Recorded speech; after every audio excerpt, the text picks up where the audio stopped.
परिषद ईश्वर धीरेन्द्र शास्त्री आज ग्वालियर पहुंचे। प्रेस में उन्होंने तमिलनाडु में राम के चित्र जलाने की घटना की निंदा करते हुए दोषियों पर कड़ी कार्रवाई की मांग की और कहा कि ऐसी हरकतों की सजा मिलनी चाहिए। उन्होंने बागेश्वर धाम में वीआईपी कल्चर बंद करने और भक्तों से सीधे मिलने की व्यवस्था बताई।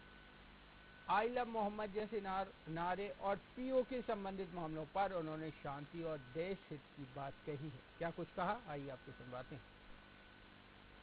ग्वालियर होते हुए मुरैना जोरा जा रहे हैं, जहां बैकुंठ उत्सव है। माहेश्वरी परिवार अपने पितरों के निमित्त बैकुंठ उत्सव मना रहे हैं। उस उत्सव में सम्मिलित होने जा रहे हैं। संपूर्ण भारत में हिंदुओं को एक करने के लिए पुनः दिल्ली से वृंदावन तक 150 किलोमीटर की 10 दिवसीय 7 नवंबर से 16 नवंबर तक की पदयात्रा का निमंत्रण लेकर के आए हैं। अभी वर्तमान में एक बहुत विचित्र स्थिति हुई है। तमिलनाडु में भगवान राम के विग्रह का जो जलाया गया, जिस प्रकार से उन लोगों ने धूर्त लोगों ने कृत्य किया, ये निश्चित रूप से राम के राष्ट्र में रावण के खानदान के लोग हैं।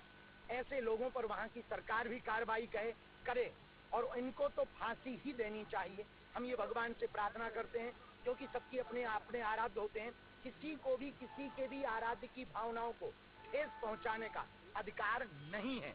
दूसरी बात, इस प्रकार के कृत्य न हो, इसलिए हम पूरे देश में पदयात्राएं करते रहेंगे, हिंदुओं को जगाते रहेंगे और हिंदू राष्ट्र बनाने के लिए हर पल हमें हिंदू राष्ट्र कागजों पे नहीं, लोगों के दिलों पे चाहिए। बागेश्वर धाम पर बहुत दिनों से हमारे कुछ सेवादार और हमने खुद उसको अनुभव किया कि बहुत वीवीआईपी कल्चर बढ़ गया था, जिस कारण से जो हनुमान जी हमारे गुरु जी हैं, सन्यासी बाबा दिखाई नहीं देते हैं, परदृश्य हैं, उन्होंने हमको फटकार लगाई। स्वप्न में आकर के उन्होंने आज्ञा दी कि तुमको जो साधना दी है वो इसलिए नहीं दी है कि केवल वीवीआईपी या वीआईपी लोगों को मिले, जी हजूरी करें। ये आपको उनको लिए मिली है जिनका कोई नहीं है। तुम उनकी मदद करो, उनसे मिलो, उनको मार्गदर्शन दो और शक्तियों के माध्यम से उनकी समस्याओं का निराकरण करो। इसलिए हमने नवरात्रि की परमा को संकल्प लेकर के ये प्रण किया कि जो भक्त बनकर आएंगे उनको मिलेंगे, वीवीआईपी कल्चर बंद होगा। कम से कम एक दिन का टाइम तो वीआईपी लेके आए,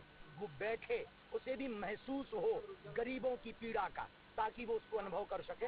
इसलिए हमने ये प्रण लिया। देखिए, जैन जी के लगभग बॉर्डर में हम भी हैं। 1996 का हमारा जन्म है, तो बॉर्डर पे हैं हम। जैन जी तो नहीं है पर बॉर्डर पे हैं।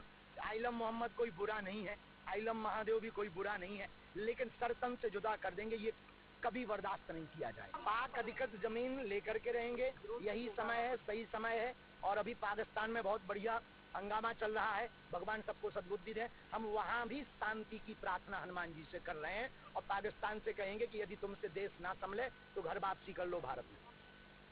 नवीन एवं